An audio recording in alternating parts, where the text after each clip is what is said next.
devant les événements historiques en cours qui bouleversent l'ordre mondial. La guerre en Ukraine, qui a entraîné près d'1 million de morts et de blessés, continue avec la même intensité. Les États-Unis d'Amérique, notre allié, ont changé leur position sur cette guerre, soutiennent moins l'Ukraine et laissent planer le doute sur la suite. Dans le même temps, les mêmes États-Unis d'Amérique entendent imposer des tarifs douaniers aux produits venant d'Europe. Enfin, le monde continue d'être sans cesse plus brutal et la menace terroriste ne faiblit pas. Au total, notre prospérité et notre sécurité sont devenues plus incertaines et il faut bien le dire, nous rentrons dans une nouvelle ère. La guerre en Ukraine dure maintenant depuis plus de 3 ans. Nous avons, dès le premier jour, décidé de soutenir l'Ukraine et de sanctionner la Russie.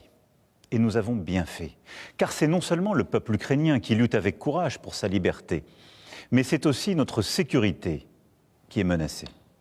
En effet, si un pays peut envahir impunément son voisin en Europe, alors personne ne peut plus être sûr de rien, et c'est la loi du plus fort qui s'applique, et la paix ne peut plus être garantie sur notre continent même.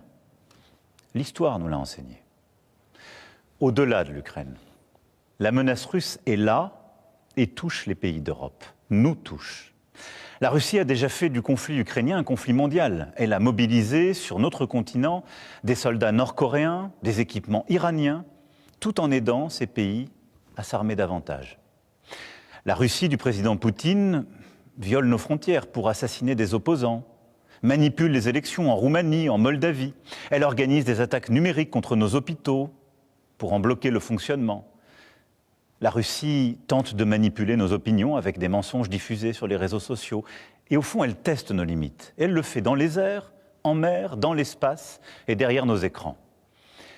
Cette agressivité ne semble pas connaître de frontières. Et la Russie, dans le même temps, continue de se réarmer, dépensant plus de 40% de son budget à cette fin. D'ici 2030, elle prévoit d'encore accroître son armée, d'avoir 300 000 soldats supplémentaires, 3 000 chars, 300 avions de chasse de plus. Qui peut donc croire, dans ce contexte, que la Russie d'aujourd'hui s'arrêtera à l'Ukraine? La Russie est devenue, au moment où je vous parle et pour les années à venir, une menace pour la France et pour l'Europe. Je le regrette très profondément. Et je suis convaincu qu'à long terme, la paix se fera sur notre continent avec une Russie redevenue apaisée et pacifique. Mais la situation que je vous décris est celle-là et nous devons faire avec. Alors face à ce monde de danger, rester spectateur serait une folie. Il s'agit, sans plus tarder, de prendre des décisions pour l'Ukraine, pour la sécurité des Français, pour la sécurité des Européens. Pour l'Ukraine d'abord. Toutes les initiatives qui aident à la paix vont dans le bon sens et je veux ce soir les saluer. Nous devons continuer d'aider les Ukrainiens à résister jusqu'à ce qu'ils puissent négocier avec la Russie une paix solide pour eux-mêmes et pour nous tous. C'est pour cela que le chemin qui mène à la paix ne peut pas passer par l'abandon de l'Ukraine. Bien au contraire. La paix ne peut pas être conclue à n'importe quel prix et sous le diktat russe. La paix ne peut pas être la capitulation de l'Ukraine. Elle ne peut pas être son effondrement. Elle ne peut pas davantage se traduire par un cessez-le-feu qui serait trop fragile. Et pourquoi? Parce que là aussi, nous avons l'expérience du passé. Nous ne pouvons pas oublier que la Russie a commencé d'envahir l'Ukraine dès 2014 et que nous avons alors négocié un cessez-le-feu à Minsk. Et la même Russie n'a pas respecté ce cessez-le-feu. Et nous n'avons pas été capables de maintenir les équilibres, faute de garanties solides. Aujourd'hui, on ne peut plus croire la Russie sur parole. L'Ukraine a droit à la paix et la sécurité pour elle-même, et c'est notre intérêt, et c'est l'intérêt de la sécurité du continent européen. C'est en ce sens que nous travaillons avec nos amis britanniques, allemands et plusieurs autres pays européens. C'est pourquoi vous m'avez vu ces dernières semaines rassembler plusieurs d'entre eux à Paris, aller les retrouver il y a quelques jours à Londres pour consolider les engagements qui sont nécessaires à l'Ukraine. Une fois la paix signée, pour que l'Ukraine ne soit pas à nouveau envahie par la Russie, il nous faut le préparer. Cela passera à coup sûr par un soutien à l'armée ukrainienne dans la durée. Cela passera aussi peut-être par le déploiement de forces européennes. Celles-ci n'iraient pas se battre aujourd'hui. elle n'irait pas se battre sur la ligne de front, mais elle serait là, au contraire, une fois la paix signée, pour en garantir le plein respect. Dès la semaine prochaine, nous réunirons à Paris les chefs d'état-major des pays qui souhaitent prendre leurs responsabilités à cet égard. C'est ainsi un plan pour une paix solide, durable, vérifiable, que nous avons préparé avec les Ukrainiens et plusieurs autres partenaires européens, et que j'ai été défendre aux États-Unis il y a 15 jours et à travers l'Europe. Et je veux croire que les États-Unis resteront à nos côtés. Mais il nous faut être prêts si tel n'était pas le cas.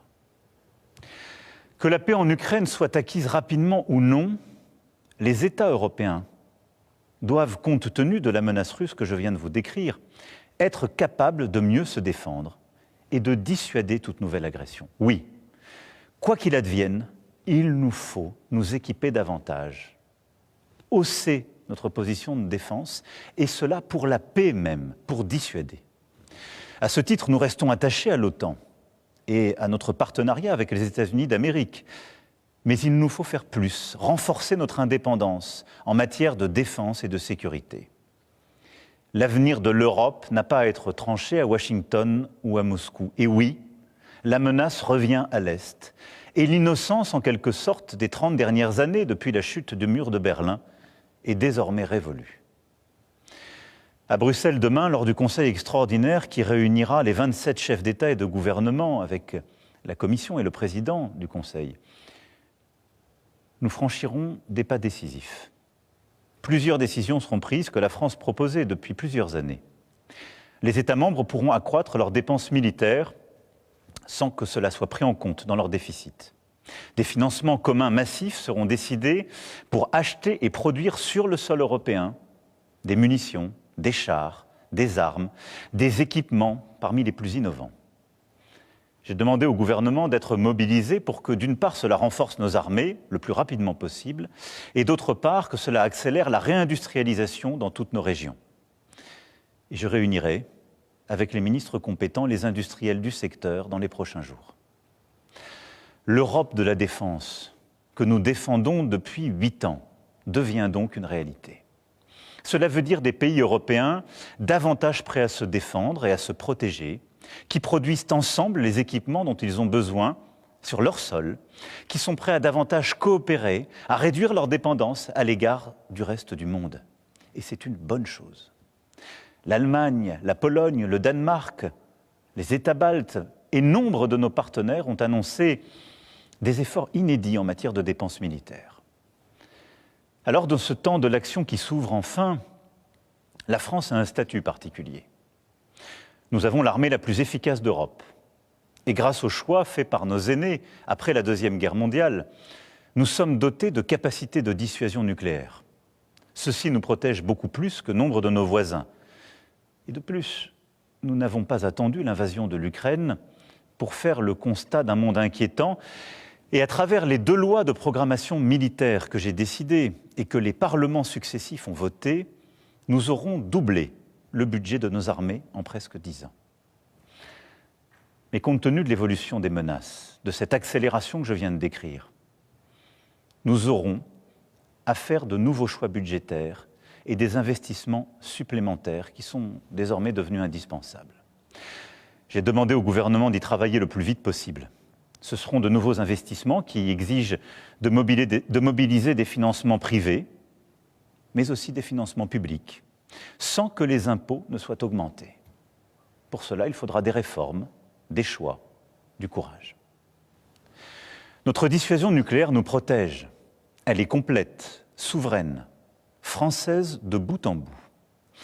Elle a, depuis 1964, de manière explicite, toujours joué un rôle dans la préservation de la paix et de la sécurité en Europe. Mais répondant à l'appel historique du futur chancelier allemand, j'ai décidé d'ouvrir le débat stratégique sur la protection par notre dissuasion de nos alliés du continent européen. Quoi qu'il arrive, la décision a toujours été et restera entre les mains du président de la République, chef des armées. Maîtriser notre destin, devenir plus indépendant, nous devons y œuvrer au plan militaire, mais aussi au plan économique, Oui, l'indépendance économique, technologique, industrielle et financière sont des nécessités. Nous devons aussi nous préparer à ce que les États-Unis décident de tarifs douaniers sur les marchandises européennes, comme ils viennent de le confirmer à l'encontre du Canada et du Mexique. Cette décision incompréhensible, tant pour l'économie américaine que pour la nôtre, aura des conséquences sur certaines de nos filières. Elle accroît la difficulté du moment, mais elle ne restera pas sans réponse de notre part. Alors, tout en préparant la riposte, avec nos collègues européens, nous continuerons, comme je l'ai fait voilà 15 jours, à tout tenter pour convaincre que cette décision nous ferait du mal à tous. Et j'espère, oui, convaincre et en dissuader le président des États-Unis d'Amérique. Au total, le moment exige des décisions sans précédent depuis bien des décennies. Sur notre agriculture, notre recherche, notre industrie, sur toutes nos politiques publiques, nous ne pouvons pas avoir les mêmes débats que naguère.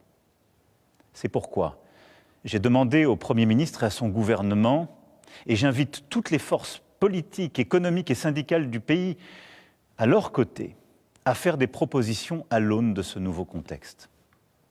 Les solutions de demain ne pourront être les habitudes d'hier. Mes chers compatriotes, face à ces défis et ces changements irréversibles, il ne faut céder à aucun excès. Ni l'excès des va-t-en-guerre, ni l'excès des défaitistes. La France ne suivra qu'un cap, celui de la volonté pour la paix et la liberté, fidèle en cela à son histoire et à ses principes. Oui, c'est ce en quoi nous croyons pour notre sécurité, mais c'est ce en quoi nous croyons aussi pour défendre la démocratie, une certaine idée de la vérité, une certaine idée d'une recherche libre, du respect dans nos sociétés, une certaine idée de la liberté d'expression qui n'est pas le retour des discours de haine, au fond une certaine idée de l'humanisme. C'est cela ce que nous portons et qui se joue. Notre Europe possède la force économique, la puissance et les talents pour être à la hauteur de cette époque. Et que nous nous comparions aux États-Unis d'Amérique et a fortiori à la Russie, nous en avons les moyens. Nous devons donc agir en étant unis en Européens et déterminés à nous protéger. C'est pourquoi la patrie a besoin de vous, de votre engagement. Les décisions politiques, les équipements militaires, les budgets sont une chose, mais ils ne remplaceront jamais la force d'âme d'une nation. Notre génération ne touchera plus les dividendes de la paix. Il ne tient qu'à nous que nos enfants récoltent demain les dividendes de nos engagements. Alors nous ferons face, ensemble. Vive la République, vive la France.